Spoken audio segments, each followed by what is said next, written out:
La clase de hoy, ¿cierto? Muy importante, neumopatías inflamatorias no tuberculosas. Neumopatías inflamatorias no tuberculosas. Desde el encabezado, ¿cierto?, de la clase, desde el enunciado de la clase, podemos sacar ya algunas conclusiones. En la definición patía la utilizamos en medicina como sinónimo de afección. La acepción, mejor dicho, patía, la utilizamos, ¿cierto?, como sinónimo de afección.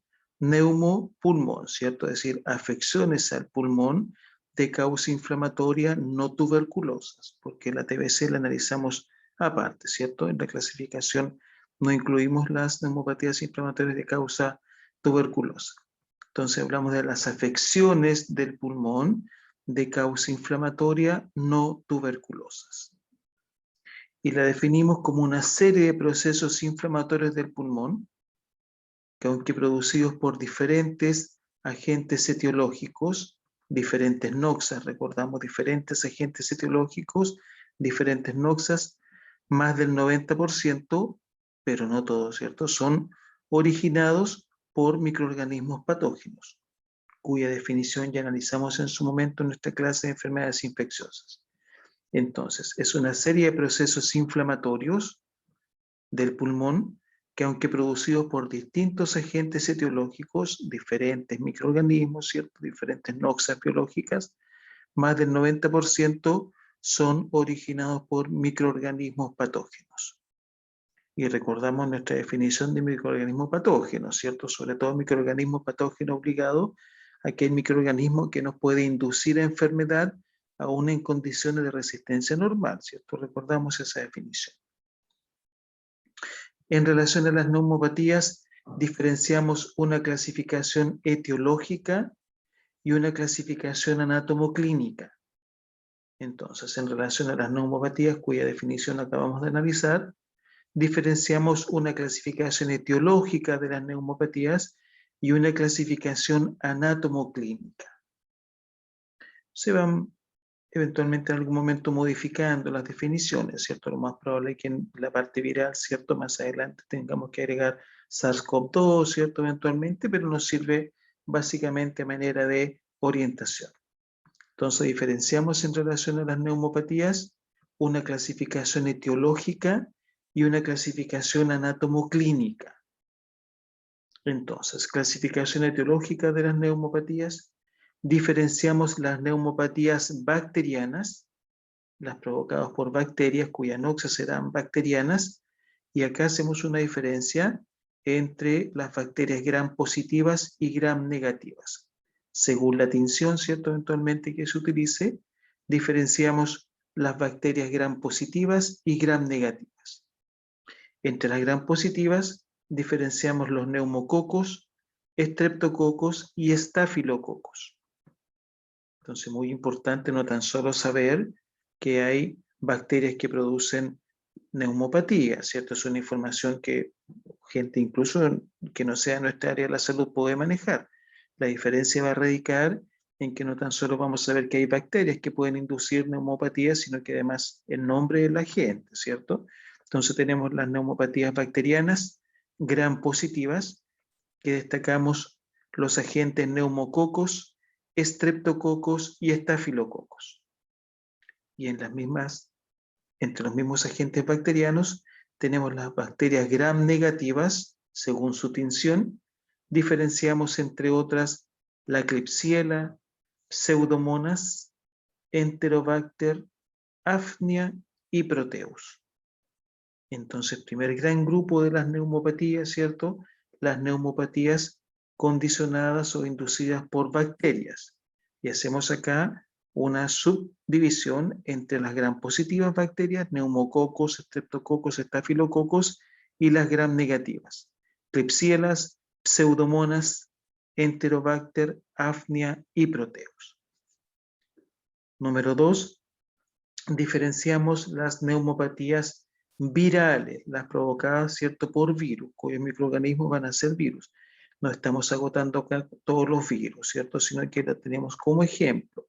Tenemos como ejemplo el virus respiratorio sincicial, o también denominado sincitial o sincicial, de las dos formas está correcto, ¿cierto? Que es el temible VRS, virus respiratorio sincicial o respiratorio sincitial, de las dos formas está correcto, que es el VRS, que afecta básicamente, ¿cierto?, a la población infantil, a los lactantes menores, ¿cierto?, a los lactantes mayores, a los pequeños menores de 1 año, al neonato incluso. Entonces, primer gran grupo, los virus sincicial, segundo gran grupo de causas, perdón, provocado por el virus respiratorio sincicial, también conocido como VRS. Parainfluenza y adenovirus, entre otros. Solo estamos nombrando algunos. Lo más probable es que la clasificación después incluya el SARS-CoV-2, ¿cierto? Lo más probable. Entonces tenemos las neumopatías bacterianas, las virales, entre los cuales destacamos el VRS, el parainfluenza y el adenovirus.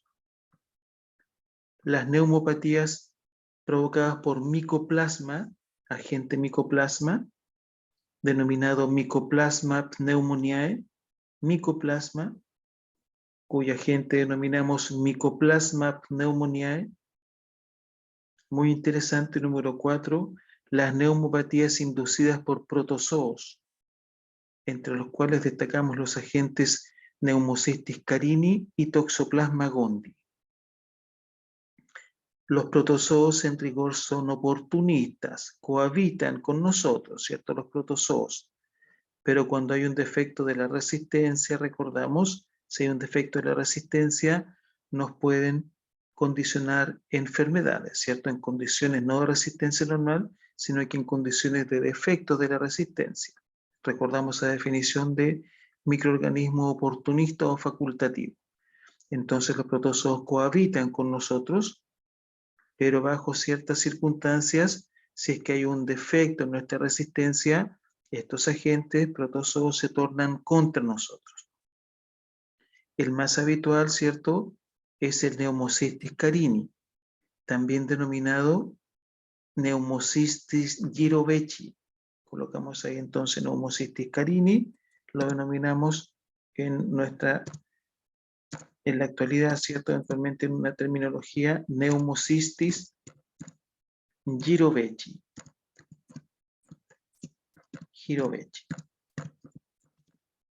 Entonces, Pneumocystis carini, actualmente lo denominamos Pneumocystis también, pero jirovecii. Pneumocystis jirovecii. Según la nueva terminología, hace algún tiempo atrás ya lo denominamos Pneumocystis jirovecii. Pneumocystis carini, entre paréntesis, colocan Pneumocystis jirovecii. ¿Por qué es importante el Pneumocystis jirovecii? En condiciones de inmunosupresión, cuando baja nuestra resistencia, ¿cierto?, eventualmente dijimos que estos microorganismos protozoos se tornan contra nosotros. Y es el Pneumocystis jirovecii el que arrebata la vida del paciente seropositivo, ¿cierto? VIH en su etapa de inmunodeficiencia, muy habitualmente, ¿cierto?, su cuadro de neumonía, en el contexto de una inmunosupresión, de una inmunodepresión, el agente, ¿cierto?, y se gatilla secundario a la acción del Pneumocystis jirovecii.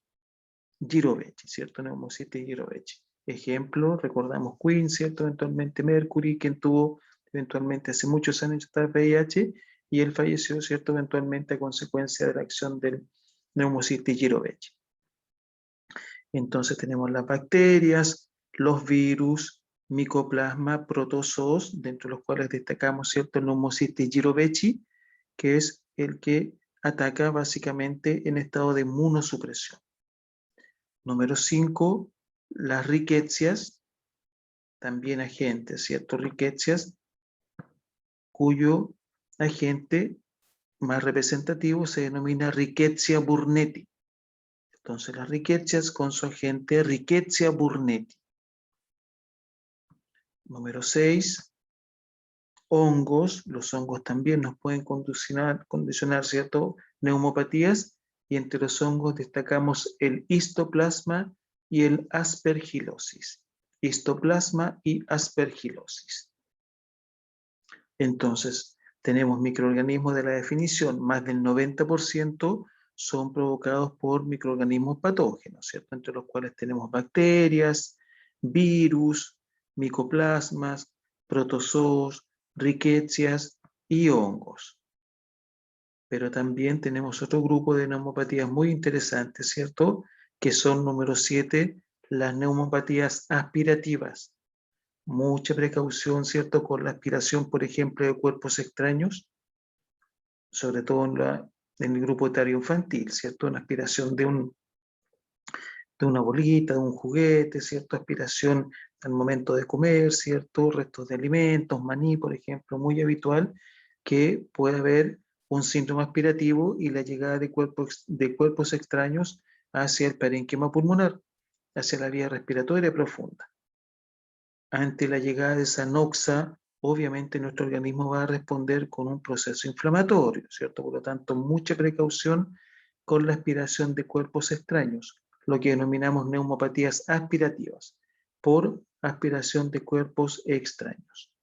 Aspiración de queroseno, como los hidrocarburos, por ejemplo, y el talco. Mucha precaución, ¿cierto?, con la aspiración de talco, sobre todo los pequeños, cuando juegan, ¿cierto?, con los envases de talco, pueden aspirar, el talco se adhiere al parénquima pulmonar, genera una reacción química y se produce, ¿cierto?, una neumonitis química. Hay que tener mucha precaución, ¿cierto?, con las neumopatías aspirativas, porque pueden ser mortales. Aspiración de cuerpos extraños, talco, hidrocarburos, entre otros. Número 8, las neumopatías alérgicas, lo que conocemos como el síndrome de Leffler, porque hay una neumopatía asociado a un aumento de los eosinófilos en sangre. El síndrome de Leffler es una neumopatía asociada a un aumento de los eosinófilos en sangre. Ahí mandamos el nombre, ¿cierto?, de esta estructura celular. Eosinófilos, que son en rigor las células que responden en nuestro organismo por los procesos alérgicos. Entonces, el síndrome de Leffler es una neumopatía asociada a una elevación del nivel de eosinófilos en la sangre. Y número 9, las neumopatías posturales o hipostáticas, ¿cierto? Posturales o hipostáticas que se presentan no con frecuencia, pero sí se podría presentar potencialmente en aquel paciente que está postrado, ¿cierto? Por alguna situación puntual, enfermedad fundamentalmente en su etapa de postración, ¿cierto? Si es que está mucho tiempo encamado, postrado, puede presentar una neumopatía postural o hipostática. Entonces diferenciamos las neumopatías bacterianas, virales, micoplasma, rickettsia, protozoos, hongos, aspirativas, alérgicas y posturales, hipostáticas. Hay como 3 o 4 más, ¿cierto?, en nuestra clasificación, pero básicamente nos interesa internalizar estas 9, ¿cierto? Porque a partir de ahí podemos generar algún grado de conocimiento y se van a hacer las neumopatías más habituales con las que nos vamos a encontrar en nuestra práctica profesional. Es una clasificación etiológica de las neumopatías, porque así como tenemos una clasificación etiológica, también tenemos una clasificación anatomoclínica, que es con la que ustedes están un poco más familiarizados, ¿cierto? La clasificación anatomoclínica de las neumopatías.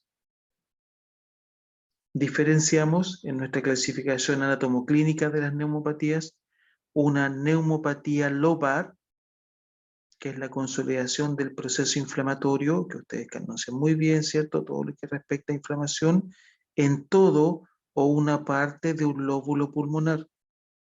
Es la consolidación del proceso inflamatorio en todo o una parte de un lóbulo pulmonar. La neumopatía lobar, lo que se conoce como neumonía, ¿cierto? Estamos viendo una neumonía o también denominada neumopatía lobar. Entonces la neumopatía lobar es la consolidación del proceso inflamatorio en todo o una parte de un lóbulo pulmonar. Llega la noxa, ¿cierto? Eventualmente por las vías que vamos a hablar se produce un proceso inflamatorio, recordamos, fase temprana, tardía, edema, todo lo que ustedes saben, ¿cierto? Eventualmente inflamación. Si esta inflamación se consolida, o mejor dicho, compromete todo o una parte de un lóbulo pulmonar, lo denominamos neumopatía lobar o neumonía. Número 2, neumopatía lobular o lobulillar, que es la neumopatía de focos diseminados en uno o ambos campos pulmonares. Es lo que conocemos como bronconeumonía. Bronconeumonía o bronconeumonía, ¿cierto? Siempre se discute dónde debe ir el acento. Lo correcto sería bronconeumonía, pero si uno dice bronconeumonía también se entiende. Entonces, hay diferencias en la imagen, ¿cierto? Esta es una imagen de una neumonía o neumopatía lobar, donde el proceso inflamatorio se consolida en todo o una parte de un lóbulo pulmonar. A diferencia de la neumopatía lobular o lobulillar, que es la neumopatía diseminada en uno o ambos campos pulmonares, que es lo que conocemos como bronconeumonía. Y también tenemos número 3, la neumopatía intersticial, que es una peribronquitis difusa en ambos campos pulmonares. Peribronquitis difusa en ambos campos pulmonares. Es lo que conocemos como neumonitis, que es un término muy discutido, ¿cierto? Es un término que algunos clínicos lo consideran, otros no, ¿cierto? Pero para efectos académicos vamos a decir que las neumopatías pueden ser una neumonía, neumopatía lobar, una bronconeumonía, una neumopatía lobular o lobulillar, o una neumopatía intersticial, neumonitis. Una neumonía o neumonía, una bronconeumonía o bronconeumonía y una neumonitis. Por lo tanto, no existe, tiene principio de, ¿cierto? Como escuchamos habitualmente, tiene principio de neumonía, tiene principio de bronconeumonía. Eso en rigor en medicina no existe, ¿cierto? Acá no estamos en la clasificación nombrando el principio de nada. Estamos hablando de una neumonía, una bronconeumonía o una neumonitis. Por lo tanto, las afecciones a nivel pulmonar las vamos a encasillar en una neumonía, en una bronconeumonía o en una neumonitis.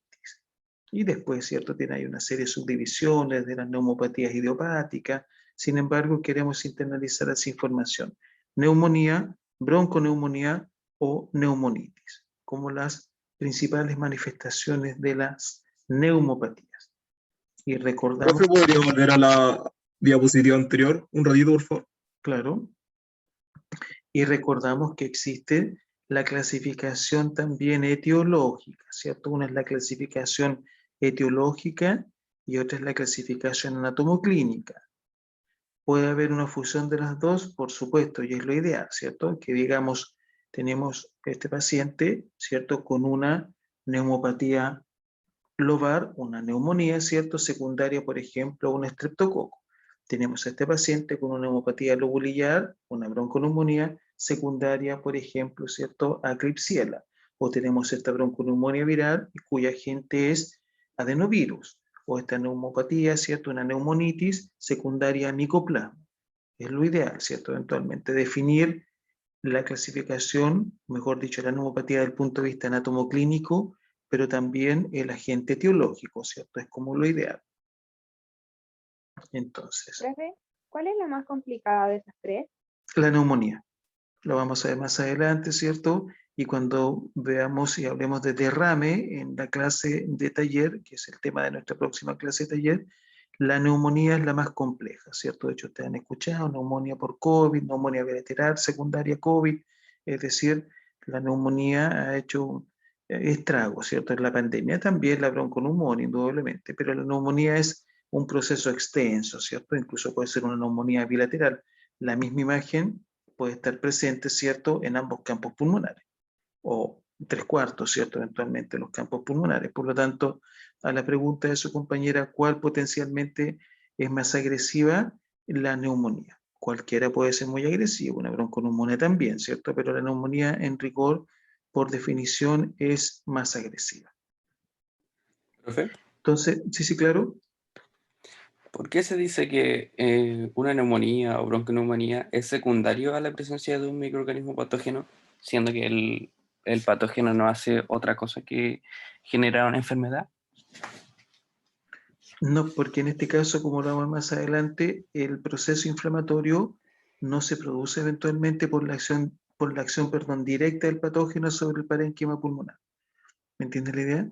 Claro, secundaria a la acción del patógeno, sí, entendemos, pero puede ser secundaria a la acción de una aspiración, ¿cierto? Una neumonía aspirativa, por ejemplo, un componente alérgico.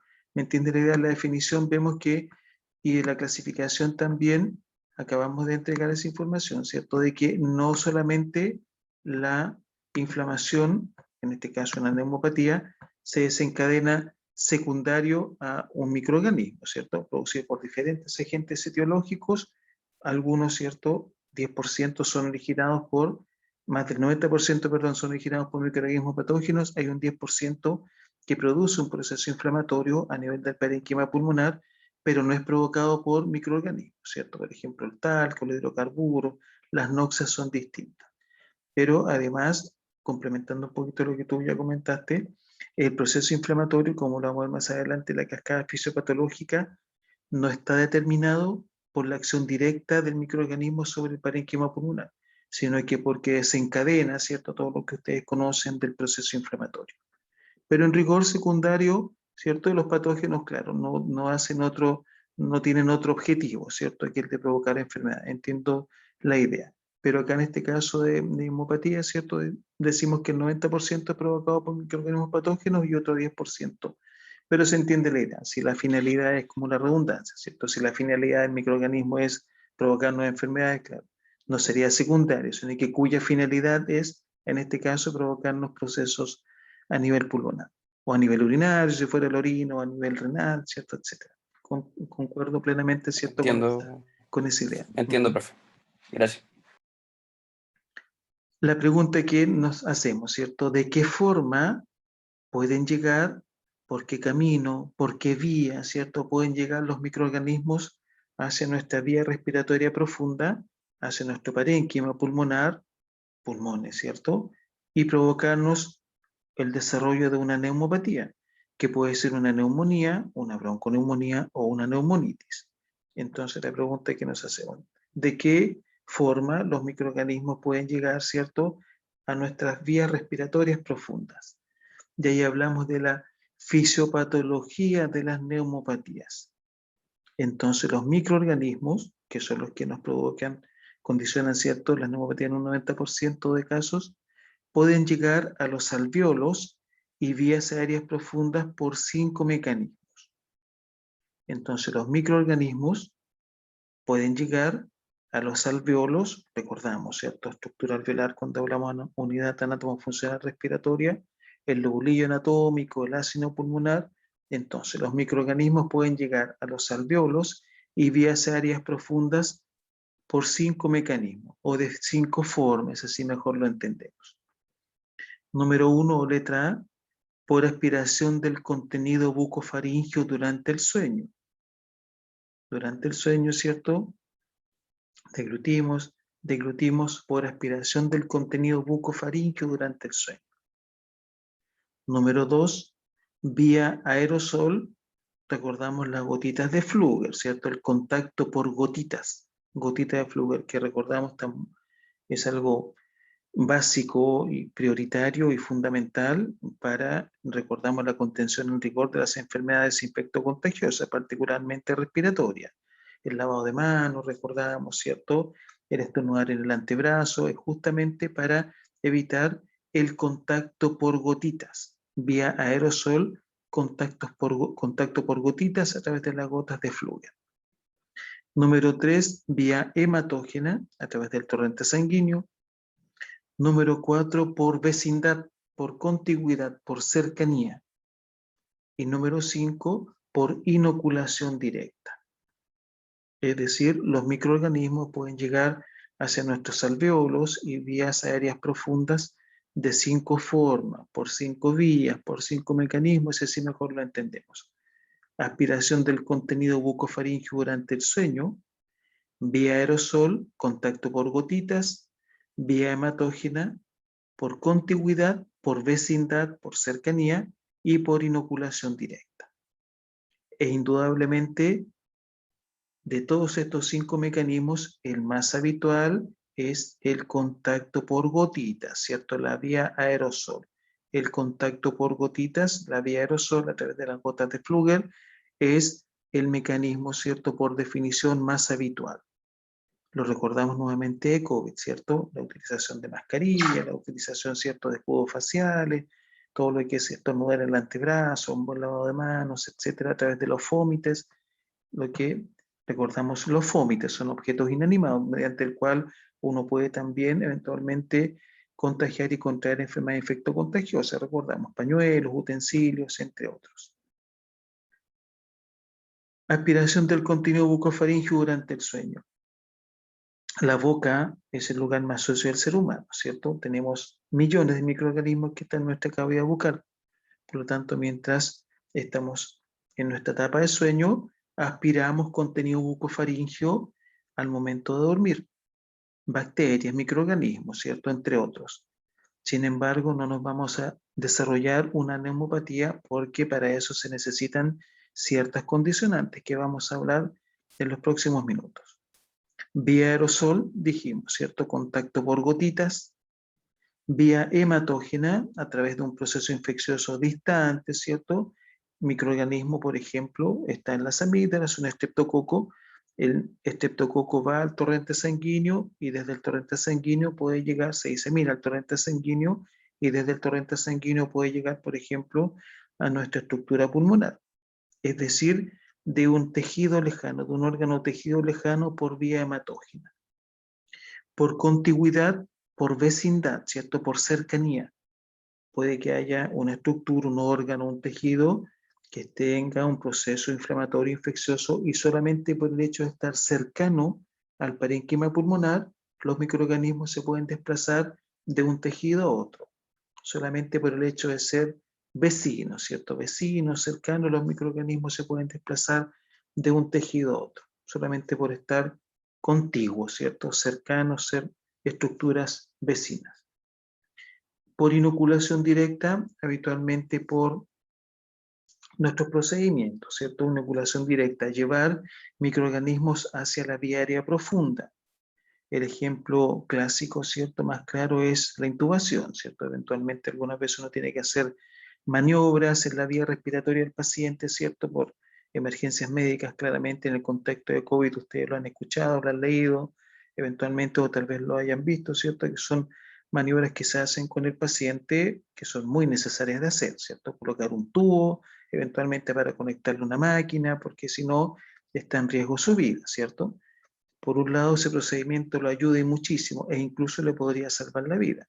Pero por otro lado, ¿cierto? Estamos invadiendo, podemos inocular con nuestro propio procedimiento, ¿cierto? Llevamos cánulas, llevamos tubos, ¿cierto? Endotraqueales, manipulamos eventualmente la vía aérea del paciente. Y por ende, podemos también, ¿cierto? Con estos procedimientos llevar microorganismos hacia la vía respiratoria profunda. Inoculación directa. Producto básicamente o secundario, mejor dicho, a propias maniobras médicas. Entonces, aspiración de contenido bucofaríngeo durante el sueño, por vía aerosol, la más común, vía hematógena, por vecindad, por cercanía, por contigüidad, por inoculación directa.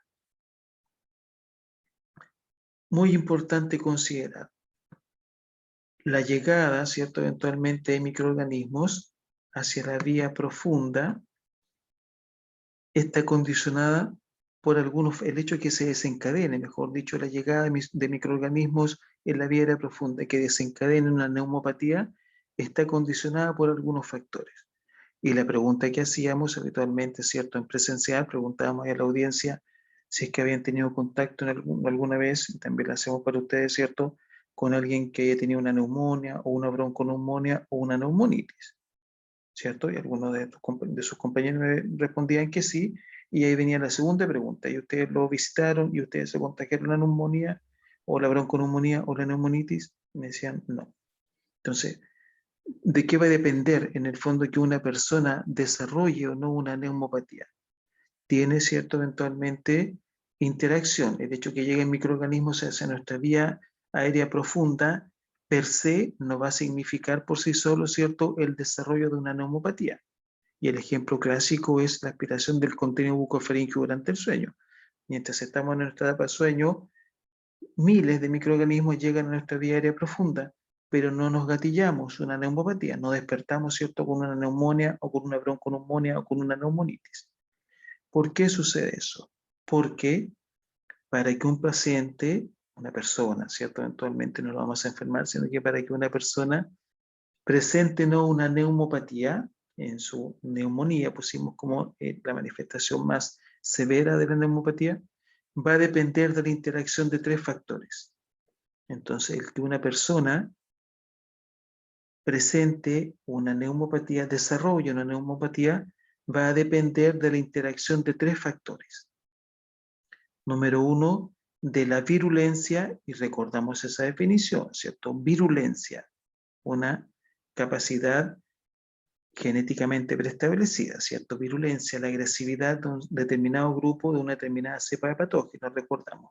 Va a depender de la virulencia de los microorganismos que colonizan nuestra vía aérea superior. Número 2, de la magnitud de la aspiración, de la cantidad de microorganismos que puedan llegar hacia nuestra vía aérea profunda. Y de la capacidad de nuestros mecanismos de defensa específicos e inespecíficos para eliminar a los gérmenes aspirados. Es decir, debe haber una interacción de 3 factores para que una persona desencadene una neumopatía, neumonía, bronconeumonía o neumonitis. Deben presentarse 3 factores: virulencia de los microorganismos que colonizan la vía aérea superior, magnitud de la aspiración y capacidad de nuestros mecanismos de defensa específicos e inespecíficos para eliminar a los gérmenes aspirados. Y ahí comenzamos a hacer a definir, ¿cierto?, nuestros diferentes ejemplos, hacer eventualmente el ejercicio, ¿cierto?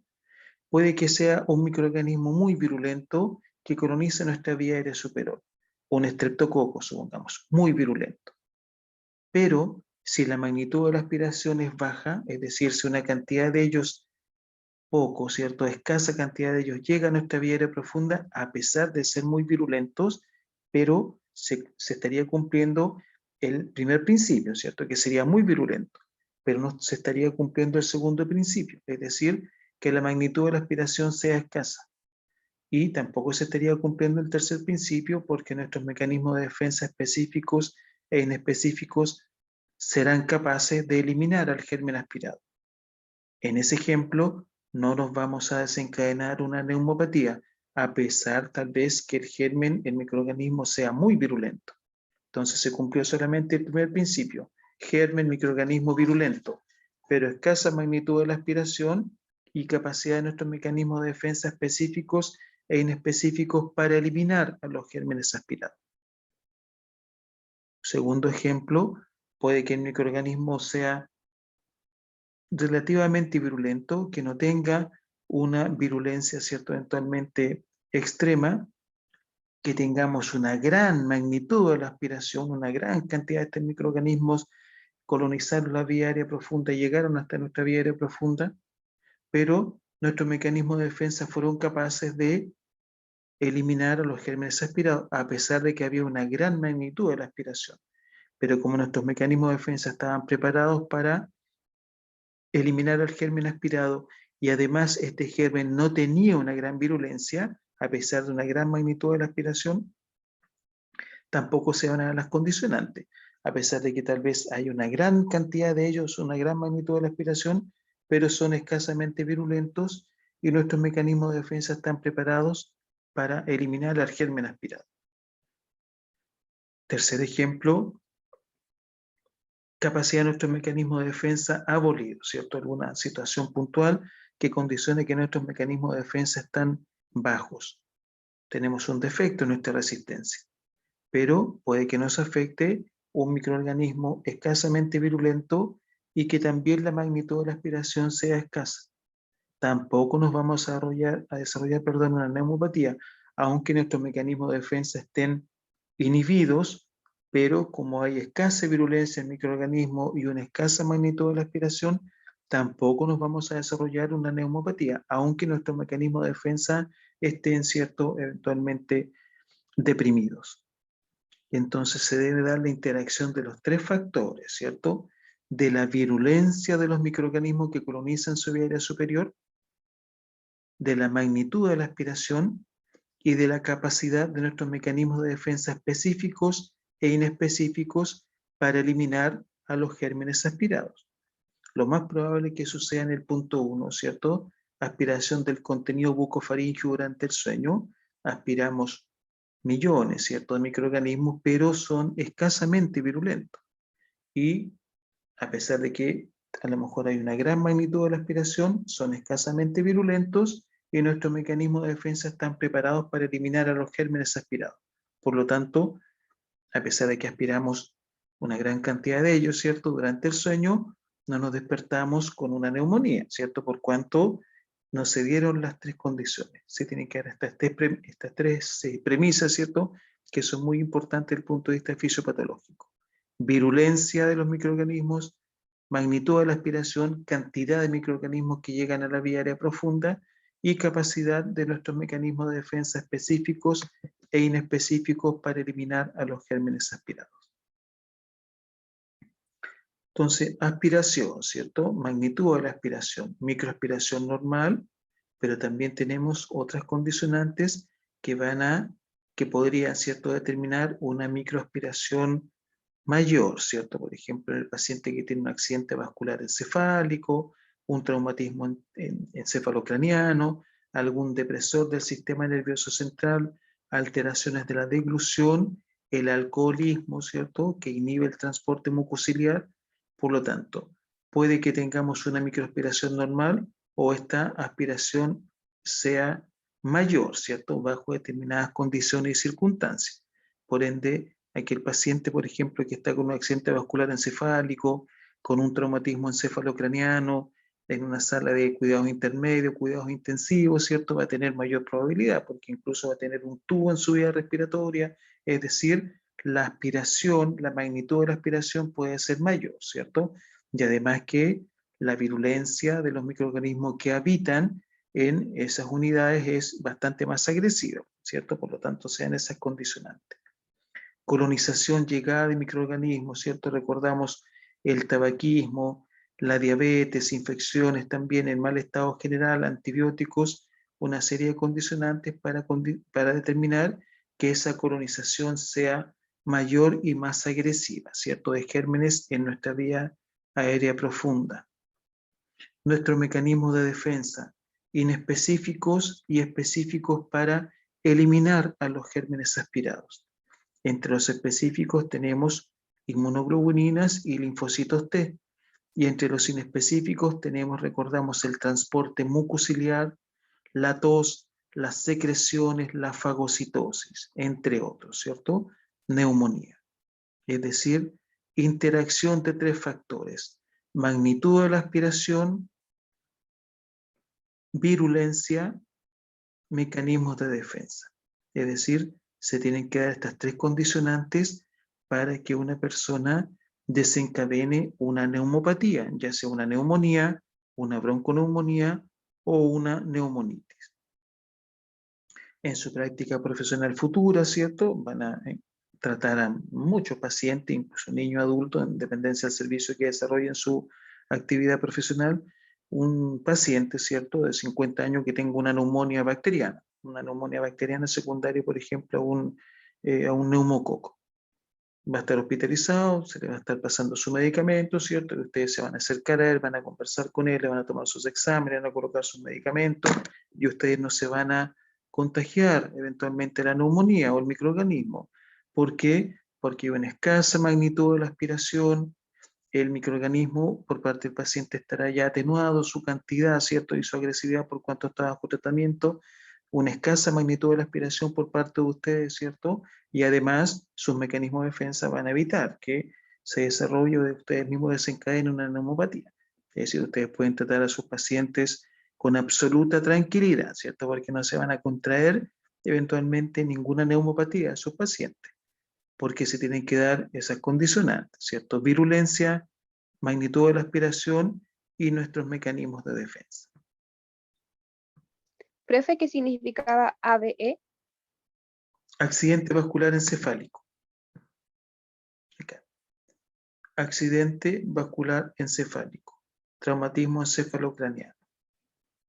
Entonces el paciente que tiene un AVE un accidente vascular encefálico, indistintamente cuál este sea, si es hemorrágico, ¿cierto? Si es isquémico, va a tener la magnitud de la aspiración mayor, ¿cierto? Porque va a tener supresión eventualmente de la deglución, lo más probable es que esté intubado, ¿cierto? Lo más probable, y eso facilita claramente la llegada de microorganismos hacia la vía aérea profunda. Gracias. Cada una de las neumopatías que acabamos de revisar, ¿cierto? Bacterianas, en la clasificación me refiero, bacterianas, virales, micoplasmáticas, perdón, por rickettsia, por protozoos, por hongos, ¿cierto? Las aspirativas, las alérgicas, las posturales, tiene eventualmente particularidades desde el punto de vista clínico.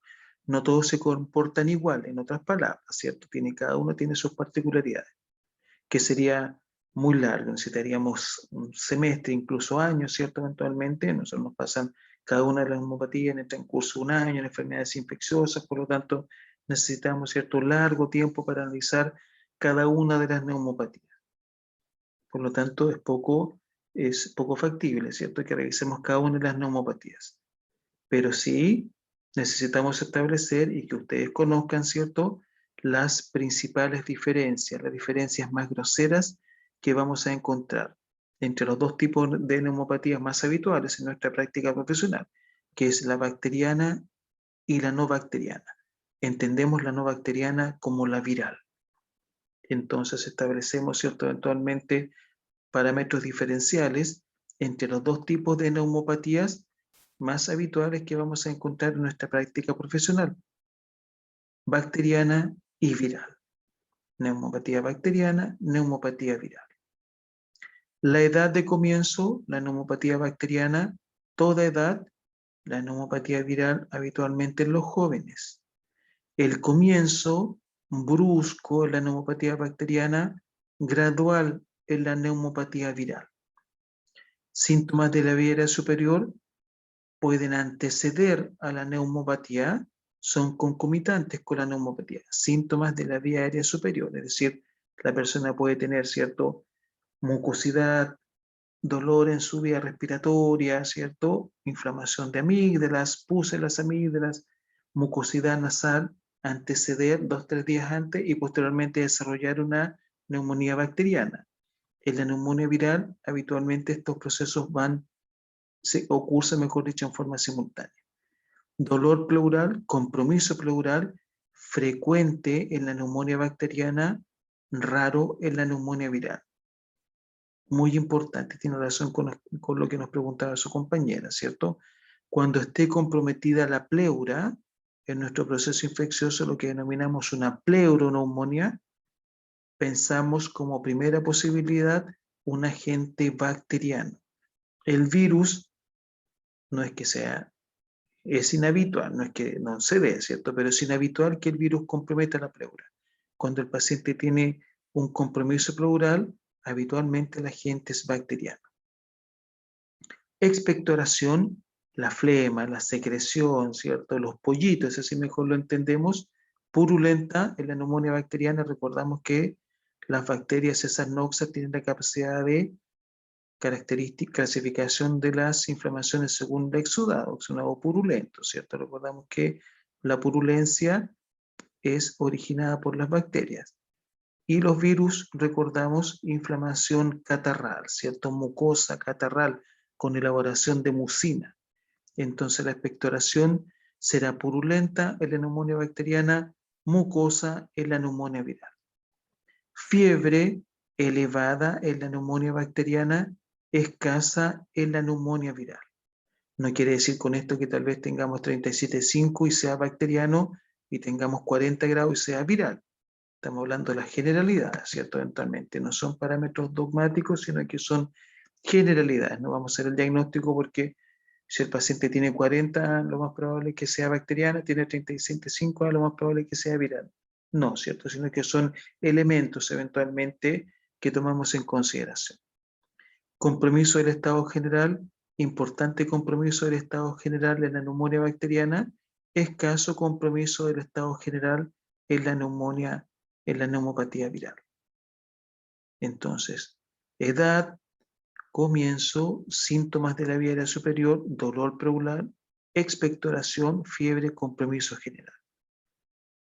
Signos de condensación, vamos a hablar después en extenso a qué nos referimos con condensación. Son frecuentes en la neumonía bacteriana, raro en la neumonía viral. Derrame pleural, 50% de derrame condicionado por bacterias, raro el derrame pleural en el virus. Tenemos una clase de derrame pleural, ¿cierto? La próxima semana. Leucocitosis, aumento de los glóbulos blancos sobre 15.000 o bajo 4.000, son característicos para la neumonía bacteriana. Y ya nos vamos recordando, ¿cierto? Y ustedes se van haciendo la idea también de que estos criterios los hemos visto en otros temas, recordamos, ¿cierto? En SIRS, cuando hablamos de aumento de los glóbulos blancos, ¿cierto? Lo vimos en criterios orientadores del origen infeccioso de una fiebre, cuando hablamos que hay fiebre, comienzo brusco de la fiebre, compromiso del estado general, nuevamente, ¿cierto? Nuestros temas se van concatenando. Entonces, para las bacterias es característica la leucocitosis o la leucopenia, es decir, los leucocitos, glóbulos blancos, responden por los procesos bacterianos. Y por los procesos virales vamos a colocar ahí linfocitosis o linfopenia. Linfocitosis o linfopenia. El aumento de los linfocitos, ¿cierto? Linfocitosis o linfopenia. Linfocitosis o linfopenia. Es decir, los glóbulos blancos, leucocitos, responden por los procesos bacterianos. Observaremos leucocitosis o leucopenia. Y los linfocitos van a responder por los procesos virales. Vamos a observar linfocitosis o linfopenia. Condensación homogénea, ya vamos a explicar lo que es la condensación homogénea. En rigor, condensación homogénea, consolidación del proceso en toda una parte de un lóbulo pulmonar. La condensación homogénea es sinónimo de neumonía. 2 cruces para la bacteria, 1 cruz para el virus. Es decir, si encontramos que el paciente tiene una neumonía, habitualmente será bacteriana. 2 cruces para la bacteria, 1 cruz para el virus. Condensación multifocal, bronconeumonía, 1 cruz para la bacteria, 1 cruz para el virus. Es decir, si encontramos una bronconeumonía en el paciente, podría ser bacteriana, podría ser viral. Compromiso intersticial, neumonitis, 1 cruz para la bacteria, 2 cruces para el virus. Es decir, la neumonitis son los virus los agentes más probables para que nos desencadenen una neumonitis. Es decir, sacamos como conclusión de estas crucecitas. Si el paciente tiene una neumonía, lo más probable es que sea bacteriana. Si tiene una bronconeumonía, podría ser bacteriana, podría ser viral. Y si tiene una neumonitis, lo más probable es que sea viral. Y cuando hay compromiso pleural, recordamos, ¿cierto? 2 cruces para la bacteria, porque las bacterias comprometen la pleura a diferencia del virus, que es menos habitual, ¿cierto? Que el virus nos compromete la pleura. Entonces es muy importante, ¿cierto?, orientarse en relación a las manifestaciones clínicas y diferencias más notables que vamos a encontrar entre una neumopatía bacteriana y una neumopatía viral. En el ejemplo de la neumonía, ¿cierto? Una neumopatía puede ser neumonía, bronconeumonía o neumonitis. En el ejemplo de la neumonía. Toda edad de comienzo de la neumonía bacteriana, los jóvenes la neumonía viral. Comienzo brusco la neumonía bacteriana, gradual en la viral. Pueden anteceder a la neumopatía.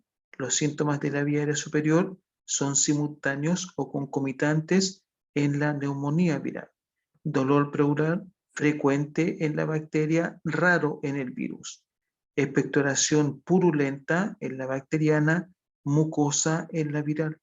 Fiebre elevada en la bacteriana, escasa en la viral.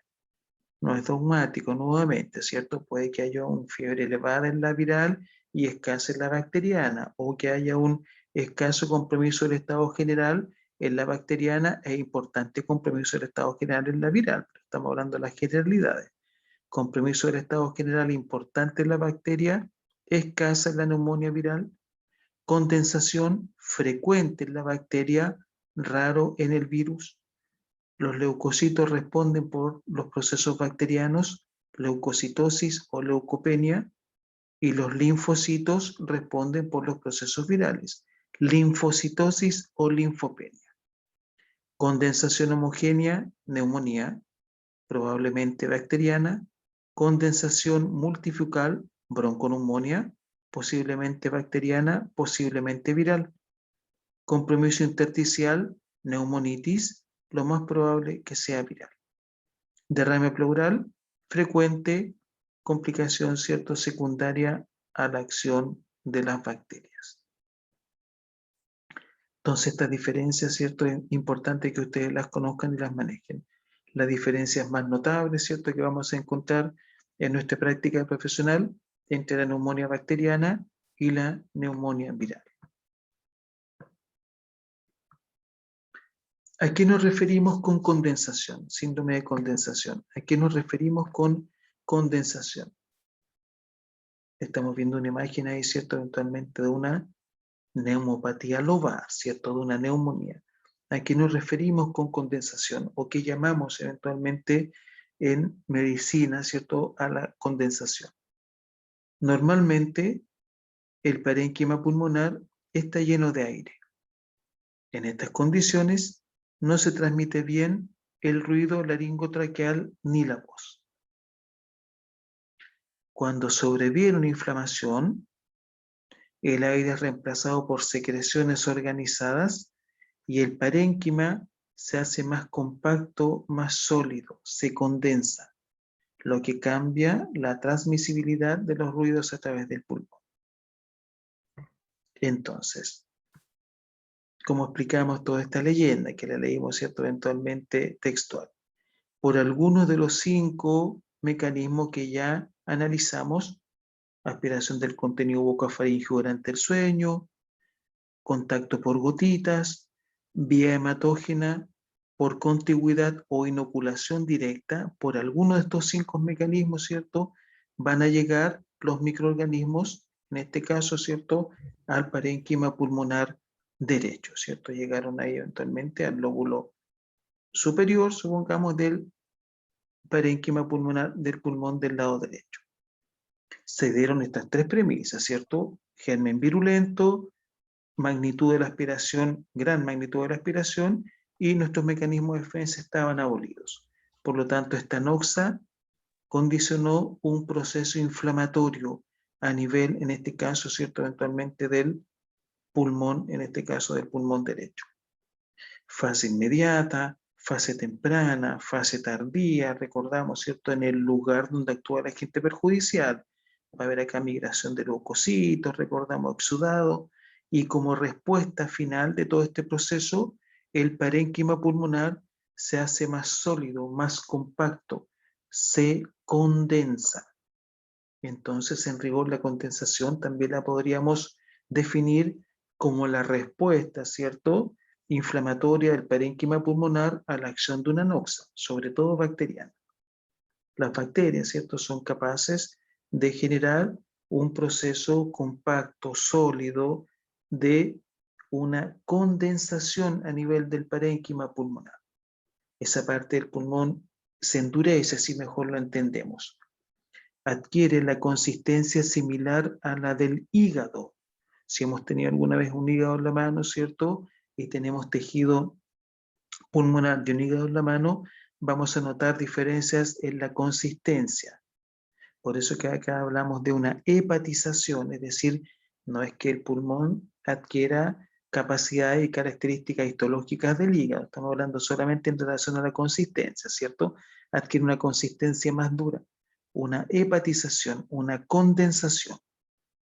Y en estas condiciones, ¿cierto?, al estar esta parte del pulmón compacta, condensada, dura, sólida, vamos a tener un aumento de las vibraciones vocales, un aumento de la percusión, la sonoridad o matiz de la percusión, y vamos a escuchar crepitaciones. Recordamos ventilación alveolar irregular, ¿cierto? Cuando hablamos de que secundaria a la acción de la noxa, había secreción, ¿cierto? Y estas secreciones estaban a nivel intersticial, rodeaban los alveolos, por lo tanto, con nuestro fonendo, ¿cierto? Vamos a escuchar crépitos, porque hay presencia de exudado en el proceso inflamatorio a nivel pulmonar. Recordamos exudado, ¿cierto? Como formación, como una etapa, como un exudado, ¿cierto? Que se forma en la etapa tardía del proceso inflamatorio. Por lo tanto, por uno de los 5 mecanismos que acabamos de analizar, llegan los microorganismos al parénquima pulmonar y como respuesta a la acción de esta noxa, a la llegada de ciertos microorganismos al parénquima pulmonar, el pulmón genera una respuesta, nuestro organismo, ¿cierto? Genera una respuesta inflamatoria. Y esa respuesta inflamatoria va a condicionar que el parénquima pulmonar se torne más compacto, más sólido, se condense. Y ahí nace, ¿cierto?, la definición de condensación. Y clínicamente se va a manifestar en un aumento de las vibraciones vocales si colocamos la mano, ¿cierto?, eventualmente en la espalda del paciente, en el lugar, en este caso, ¿cierto?, en el lóbulo superior del pulmón derecho, ¿cierto? Si colocamos la mano del paciente ahí, supongamos que él está de espalda a nosotros, en este caso el pulmón izquierdo, ¿cierto? Colocamos la mano ahí, vamos a sentir en nuestra mano un aumento de la vibración vocal, porque en esa parte el pulmón estará más compacto, más sólido, estará condensado. Si percutimos, ¿cierto? Vamos a escuchar una sonoridad aumentada. Aumenta la sonoridad, ¿cierto? Porque las secreciones se reemplazan, perdón, el aire se reemplaza por secreciones organizadas. Y vamos a escuchar crépitos, que es en rigor la presencia de exudado, que se va a formar como consecuencia del proceso inflamatorio. Entonces, todo eso lo denominamos condensación. Síndrome de condensación, respuesta inflamatoria del parénquima pulmonar ante la acción de una noxa, ¿cierto? Actúa la noxa e inmediatamente nuestro organismo como respuesta va a generar un proceso denominado inflamación. Y en relación al parénquima pulmonar, esta inflamación la denominamos condensación. Condensación.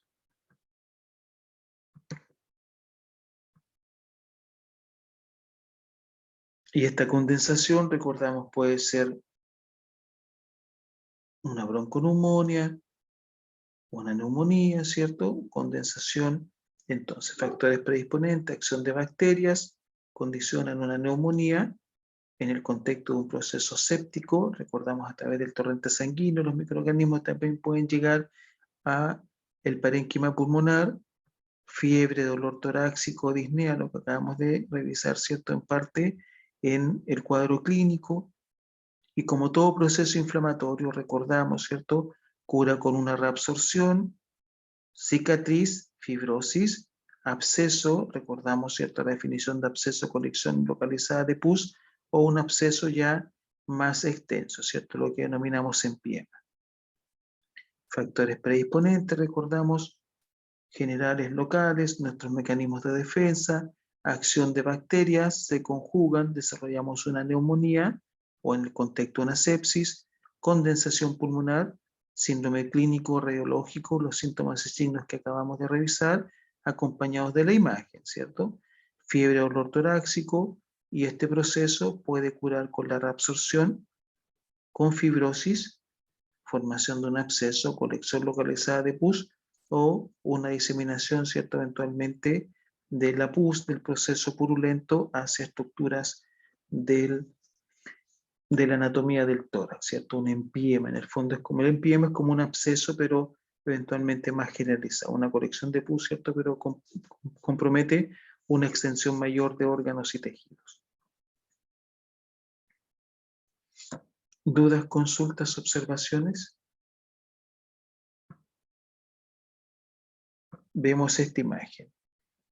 Neumonía adquirida en la comunidad. La próxima clase vamos a definir una NAC, neumonía adquirida en la comunidad, patógenos en alveolos, respuesta inflamatoria, liberación de interleuquina 1 y factor de necrosis tumoral, lo que ¿Profe? desencadena la fiebre. Sí, sí. ¿Podría acercarla un poquito que no alcanzo a ver? Por favor. Eso me intenté hacerlo y fue a ver, y ahí estamos, muy excelente. Ahí sí, Muy perfecto, bien. gracias. Entonces, NAC, neumonía adquirida en la comunidad. La próxima clase definiremos, ¿cierto?, qué es una neumonía adquirida en la comunidad. Respuesta inflamatoria, llegada de patógenos a los alveolos por una de las 5 posibilidades o caminos o mecanismos que ya analizamos, ¿cierto? Y esto genera una respuesta inflamatoria. Liberación de interleuquina 1 y factor de necrosis tumoral, conocidos por ustedes, recordamos, mediadores de fiebre. Interleuquina 8, factor estimulante de colonia granulocítica, también conocido por ustedes, liberación de neutrófilos, lo que genera una leucocitosis, ¿cierto? Secreción purulenta. Neutrófilos, en rigor, recordamos, una neutrofilia, la segunda línea de defensa, ¿cierto? Recordamos que los neutrófilos van al lugar donde actúa la noxa, esto condiciona secreción purulenta, leucocitosis, consecuencia, fuga alveolo capilar, ¿cierto? Lo que ya hablamos de un compromiso a nivel alveolar. Pero esta respuesta inflamatoria es muy relevante, es decir, en rigor, el cuadro clínico, los síntomas y signos que acabamos de definir en relación a neumonía están condicionados, ¿cierto?, por la respuesta inflamatoria de nuestro organismo ante la acción de la noxa, más que una acción directa del microorganismo al parénquima pulmonar, es la respuesta inflamatoria de nuestro organismo, ¿cierto?, ante la llegada del microorganismo al parénquima pulmonar, lo que condiciona nuestro cuadro clínico en la neumopatía, particularmente la neumonía. Patógenos en los alveolos, eliminados y destruidos, ¿cierto? Recordamos, muchos patógenos llegan a nuestra vía respiratoria profunda, sobre todo aspiración del contenido bucofaríngeo durante el sueño, pero nuestros macrófagos, nuestras proteínas A y D, recordamos que nuestras proteínas A y D son muy importantes para la inmunidad natural del pulmón. En rigor, son la primera línea de defensa contra los patógenos en nuestra superficie de las mucosas, las proteínas A y D. Es decir, a pesar de que pueden llegar algunos patógenos, serán eliminados, destruidos por nuestros macrófagos, por nuestras proteínas A y D, que es la primera línea. Recordamos, las proteínas A y D son la primera línea de defensa contra los patógenos a nivel de las mucosas, en la superficie de las mucosas. Opsonización, recordamos la opsonización, fagocitosis, ¿cierto? Opsonización, la opsonina, recordamos, se fija a la pared de la membrana celular para que los fagocitos puedan eventualmente reconocer, ¿cierto?, al patógeno y destruirlo. Recordamos eso, la opsonización. La opsonina, recordamos, ¿cierto?, que es una sustancia que tiene la capacidad de adherirse a la membrana celular del microorganismo para que nuestros fagocitos reconozcan al patógeno, ¿cierto? Lo reconocen, lo ingieren y lo destruyen. Recordamos eso, denominamos opsonización. Pero habrán patógenos en los alveolos que van a rebasar la capacidad fagocítica, ¿cierto? Y van a desencadenar una neumonía, respuesta inflamatoria por estos microorganismos, ¿cierto?, en estas manifestaciones clínicas. Nuevamente, ¿cierto?, las manifestaciones clínicas, la respuesta inflamatoria, eventualmente todo lo que acabamos de hablar de nuestros síntomas y signos que se desarrollan en el contexto de una neumopatía, está dado fundamentalmente por la respuesta de nuestro organismo denominada inflamación. Entonces, los microorganismos que logran rebasar nuestra capacidad fagocítica nos van a desencadenar una neumonía desde el punto de vista clínico, ¿cierto? Una respuesta inflamatoria por los microorganismos y nuestras manifestaciones clínicas.